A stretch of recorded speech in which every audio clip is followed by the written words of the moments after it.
Hey, this is Erik. Wait, I'm in chilly but sunny Kentucky visiting Jim Beam Distillery.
All right, I hope you enjoyed those photos and video of my tour through the Jim Beam Distillery. Just before the end, had an opportunity to bottle my own bottle of Knob Creek Single Barrel Reserve. Basically what you do is you get a bottle, you wash it out with bourbon, and then put it into the bottling line. When it gets into the bottling line, you have put a little sticker on it with your name on it, and when you get into the bottling line, they will dip it for you into the wax. You put your thumbprint on it, so this has my thumbprint on the end of it, and then I had it engraved with my name. I don't know if you can see that on there or not, but it has my name and the date on it. So this is sort of my own special, personally bottled Knob Creek Single Barrel Reserve. Probably won't be opening this anytime near future. They'll be saving this for another day. And then after the touring of the bottling line, we get to do some tasting. But before we do so, here is a short video clip of the bottling process.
All right, so after bottling my own bottle of Knob Creek, went to the tasting room, which is that sort of red barn.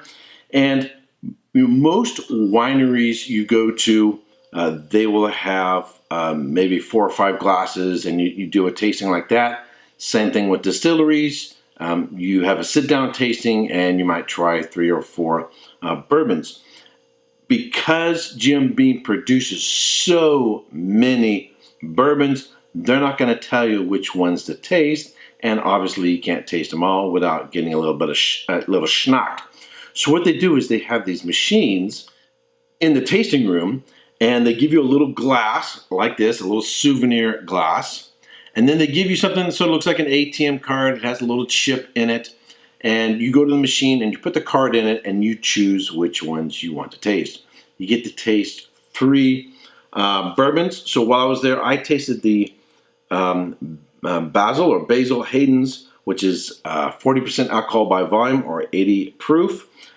It was okay. I wasn't real big on it. It's a lighter bourbon. You might consider it an introductory bourbon. People are just sort of getting into it. It was okay. I wasn't real thrilled with it.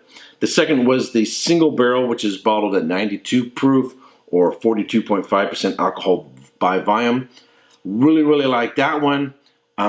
Each barrel is numbered differently, and so there can be a lot of variation in single barrels bottlings.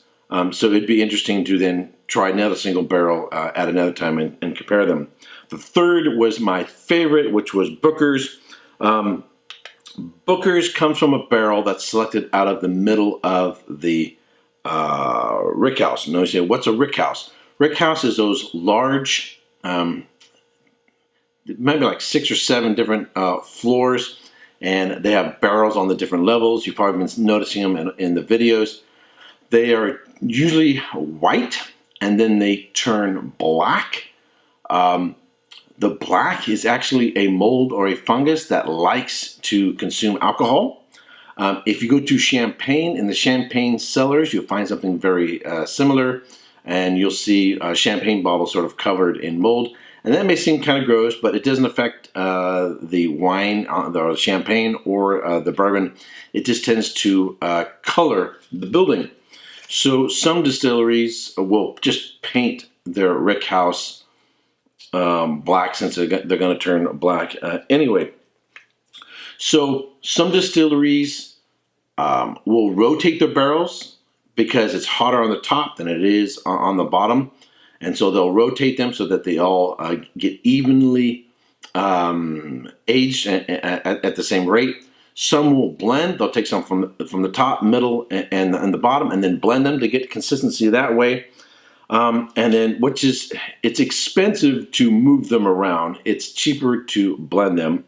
And so the sweet spot of the rickhouse is right in the middle. And that's where Booker's comes from. Booker's is barrel strength. It's uncut, unfiltered, and it was my favorite.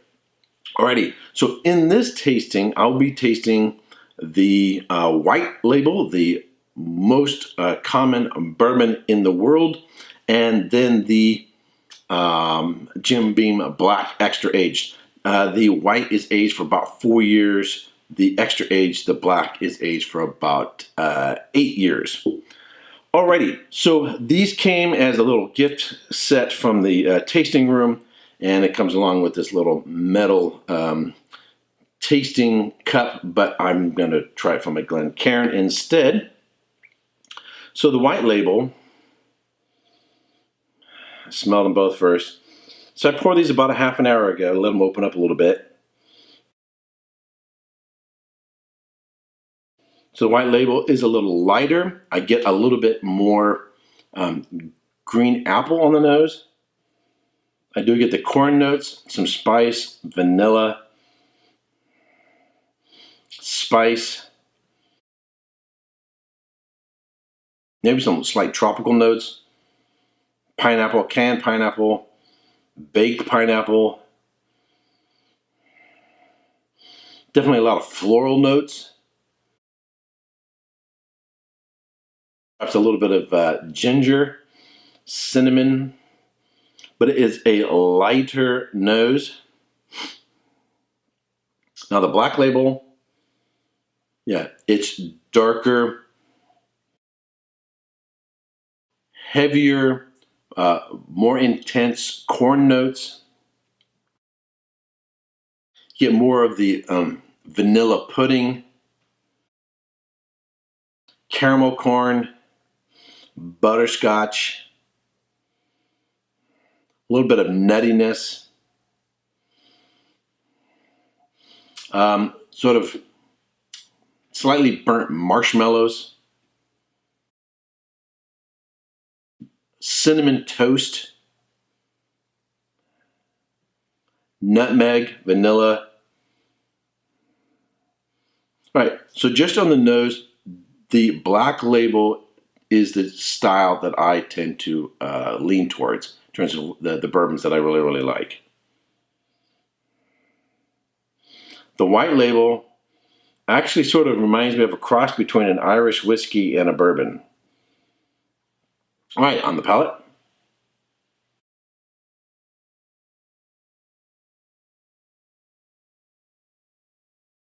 Very light. Notes of candied ginger, candied tropical notes. Do get the corn, vanilla, spice, slight bite on entry, smooths out in the middle, and what sticks around is a slightly spicy finish. It is just slightly sweet. It actually sort of reminds me of the Basil Hayden's that I tasted while at the distillery. It's okay. I'm not real big on this.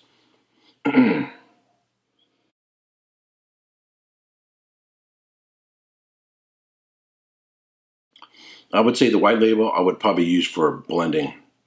If you're going to put Coca-Cola or something else in it, or you can use it for making a cocktail. I don't think that's one that I would want to sip on its own. The Black Label,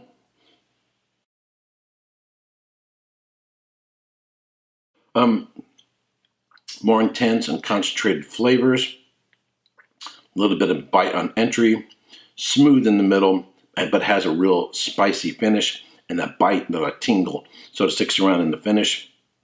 On the palate, the nose is confirmed. Get the more caramel notes, the vanilla, a little bit of butterscotch, and intense spicy flavors. It's all right. I would give the White Label 75 points. I'm not really loving it. It's not one that I would buy on a regular basis. The Black Label,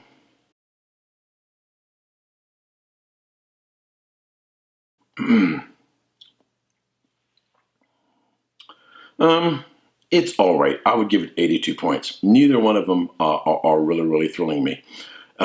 Of the selection that I really liked and would recommend, it would be the Booker's and the Single Barrel. Those were quite excellent. Alrighty, that's about it for this review. And this was the second distillery I visited on the second day. In my next two reviews, we will look at Maker's Mark Distillery and Heaven Hills. Until next time, cheers.